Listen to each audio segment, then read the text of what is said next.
Sir, ಇವತ್ತು ಪರಿಶಿಷ್ಟ ಜಾತಿ ಪರಿಶಿಷ್ಟ ವಕೀಲರ ಸಂಘದಿಂದ ಒಂದು ಸಭೆ ಕರೆದಿದ್ರಿ. ಪ್ರಮುಖವಾಗಿ ಅನೇಕ ವಿಷಯಗಳನ್ನು ಕೂಡ ಚರ್ಚೆ ಮಾಡಿದ್ರಿ. ಸೆಂಟ್ರಲ್ ಬಂದ್ಬಿಡಿ ನೀವು. ಅಂತಿಮವಾಗಿರ್ತಕ್ಕಂಥ ನಿರ್ಧಾರ ಇದೆ. ಕರ್ನಾಟಕ ರಾಜ್ಯ ಪರಿಶಿಷ್ಟ ಜಾತಿ ಪರಿಶಿಷ್ಟ ಪಂಗಡದ ಸಂಘದ ವಕೀಲರ ಸಂಘದಿಂದ ನಾವು ಮುಂದಿನ ದಿನಗಳಲ್ಲಿ ನಮ್ಮ ರಾಜ್ಯಕ್ಕೆ ರಾಷ್ಟ್ರಕ್ಕೆ ಒಂದು ಸಂದೇಶ ರವಾನೆ ಆಗುವ ರೀತಿ ಇಡೀ ರಾಜ್ಯದ ಎಲ್ಲ ವಕೀಲ SC ST ವಕೀಲ ಮೆಂಬರ್ಸನ್ನು ಗ್ಯಾದರ್ ಮಾಡಿ ಒಂದು ರಾಜ್ಯ ಮಟ್ಟದಲ್ಲಿ ಒಂದು ಸಮಾವೇಶ ಏರ್ಪಡಿಸಿ ಆ ಒಂದು ಮೆಸೇಜು ಅಲ್ಲಿ ಏನು ನಿರ್ಣಯ ತಗೋತೀವಿ ಎಲ್ಲ ರಂಗದಲ್ಲೂ ನಮಗೆ ಮೀಸಲಾತಿ ಕೊಡಬೇಕು ವಕೀಲರಿಗೆ SC ST ವಕೀಲರಿಗೆ ಅಂಥೇಳಿ ಈ ಸಮಾಜಕ್ಕೆ ಮತ್ತು ರಾಜ್ಯಕ್ಕೆ ರಾಷ್ಟ್ರಕ್ಕೆ ಒಂದು ಸಂದೇಶವನ್ನು ರವಾನೆ ಮಾಡೋ ಸಲುವಾಗಿ ಇವತ್ತಿನ ದಿವಸ ಸಭೆ ಸೇರಿದ್ವಿ. ಈ ಸಭೆಯಲ್ಲಿ ಭಾಗವಹಿಸಿದಂಥ ಎಲ್ಲ ಮಿತ್ರಗಳು ಅವರು ಒಳ್ಳೆ ಒಂದು ಸಲಹೆ ಸೂಚನೆಗಳನ್ನು ಕೊಟ್ಟಿದ್ದಾರೆ.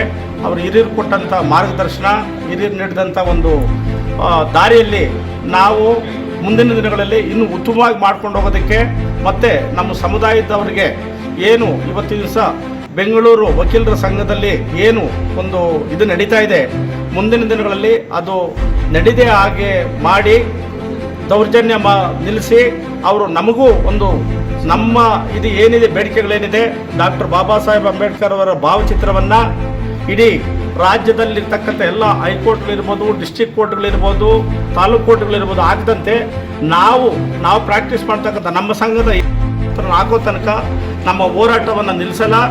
ಯಾವುದೇ ಕಾರಣಕ್ಕೂ ನಾವು ಇದಕ್ಕೆ ಯಾರು ಬಗ್ಗೋದಿಲ್ಲ. ನಾವು ಬಾಬಾ ಸಾಹೇಬ್ ಅಂಬೇಡ್ಕರ್ ಅವರ ಒಂದು ಇದು ಏನಿದೆ ಅದರ ಒಂದು ದಾರಿಯಲ್ಲಿ ನಾವು ಹೋಗ್ತೀವಿ ಅಂತ ಈ ಒಂದು ವೇದಿಕೆ ಮುಖಾಂತರ ಒಂದು ಮೆಸೇಜನ್ನು ಇವತ್ತಿನ ದಿವಸ ಪಾಸ್ ಮಾಡ್ತಾ ಇದ್ದೀವಿ. Okay sir. ನಾವು ಬೇರೆ ಎಲ್ಲ ಜಿಲ್ಲೆಗಳು ತಾಲೂಕುಗಳಲ್ಲಿ ಹೋಗಿ ಕೆಲವು ಸುಮಾರು 10 ಜಿಲ್ಲೆಗಳಲ್ಲಿ ಹೋಗಿ ನಾವು ತಾಲೂಕುಗಳಲ್ಲಿ ಒಂದು 30 ತಾಲೂಕುಗಳಲ್ಲಿ ಒಂದು ಸಂಘಟನೆಗಳನ್ನು ಈಗಾಗಲೇ ಮಾಡಿದ್ದೀವಿ. ಆ ಸಂಘಟನೆ ಪದಾಧಿಕಾರಿಗಳನ್ನು ಮಾಡ್ಕೊಂಡಿದ್ದೀವಿ. ಬರೀ ಇದು ಬೆಂಗಳೂರಿಗೆ ಮಾತ್ರ ಸೀಮಿತ ಅಲ್ಲ, ಇಡೀ ರಾಜ್ಯಕ್ಕೆ ಎಲ್ಲ ಜಿಲ್ಲೆಗಳು ತಾಲೂಕುಗಳು ಎಲ್ಲದಕ್ಕೂ ಒಂದು ಮೀಸಲು ಅಂತ ಹೇಳ್ತೀವಿ ನಾವು. ಭಾರತ ದೇಶದ ಸರ್ವೋಚ್ಚ ನ್ಯಾಯಾಲಯದಲ್ಲಿ ನಮಗೆ AABಯಲ್ಲಿ ನಮ್ಮ ಅಡ್ವೊಕೇಟ್ ಅಸೋಸಿಯೇಷನ್ ಬೆಂಗಳೂರು ಮತ್ತು ಬಾರ್ ಕೌನ್ಸಿಲ್ ಆಫ್ ಕರ್ನಾಟಕದಲ್ಲಿ ಮೀಸಲಾತಿ ಬೇಕು. ನಮಗೆ ಕನಿಷ್ಠ ನಮ್ಮ ಒಂದು ಮೀಸಲಾತಿ ಏನು ಲೇಡಿ ರಿಸರ್ವೇಷನ್ ಅಂತ ಕೊಟ್ಟಿದ್ದಾರೆ, ನಮ್ಮ SC STಗಳು ಕೂಡ ಒಂದು ಮೀಸಲಾತಿ ಕೋರಿ ನಾವೇನು ಮಾಡಿದ್ದೀವಿ ಅದು 26ನೇ ತಾರೀಕು ಪ್ರಮುಖವಾಗಿ ಇತ್ಯರ್ಥ ಆಗೋದಿದೆ.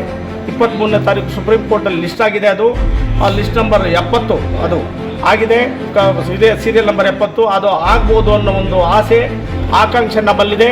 ಇದು ನಮ್ಮ ರಾಜ್ಯಕ್ಕೆ ಮಾತ್ರ ಇಲ್ಲ, ಸುಪ್ರೀಂ ಕೋರ್ಟಲ್ಲಾದರೆ ಇಡೀ ರಾಷ್ಟ್ರದ ಎಲ್ಲ ರಾಜ್ಯಗಳಿಗೂ ಎಲ್ಲ ಜಿಲ್ಲೆಗಳಿಗೂ ಇದು ಅನ್ವಯಿಸ್ತಕ್ಕಂಥದ್ದು. ಅದರಿಂದ ನಾವು ಆ ಒಂದು ಆದೇಶನ ಅಪೇಕ್ಷೆ ಪಡ್ತಾ ಇದ್ದೀವಿ. ಅವರು ನಮ್ಗೆ ಆಶ್ವಾಸನೆ ಕೊಟ್ಟಿದ್ದಾರೆ. ನಮ್ಮ ಒಂದು ಸಂಘದ ಕಚೇರಿಗೆ ಒಂದು ಅವಕಾಶ ಮಾಡಿಕೊಟ್ಟಿನ ಒಂದು ಅನುದಾನ ಕೊಡ್ತೀವಿ ಅಂತ ಹೇಳಿದ್ದಾರೆ. ಅದರಂತೆ ನಾವು ನಮ್ಮ ಭಾಗದ ಎಲ್ಲ ವಕೀಲ ಮಿತ್ರರಿಗೆ ಆಯಾ ತಾಲೂಕಿರ್ಬೋದು, ಜಿಲ್ಲೆಗಳಿರ್ಬೋದು, ಅಲ್ಲಿ ಯಾರು ನಮ್ಮ ವಕೀಲರುಗಳು ಅನಾನುಕೂಲವಾಗಿದ್ದಾರೆ ಅವರಿಗೆ ಮನೆ ಮಾಡ್ಕೊಳ್ಳೋದಕ್ಕೆ ಒಂದು ವ್ಯವಸಾಯಕ್ಕೆ ಅನುಕೂಲ ಆಗೋ ರೀತಿ ಒಂದು ಗ್ರಾಂಟ್ಗಳನ್ನು ಕೊಡಬೇಕು ಅಂತಲೂ ನಾವು ಕೇಳ್ಕೊಂಡಿದ್ದೀವಿ.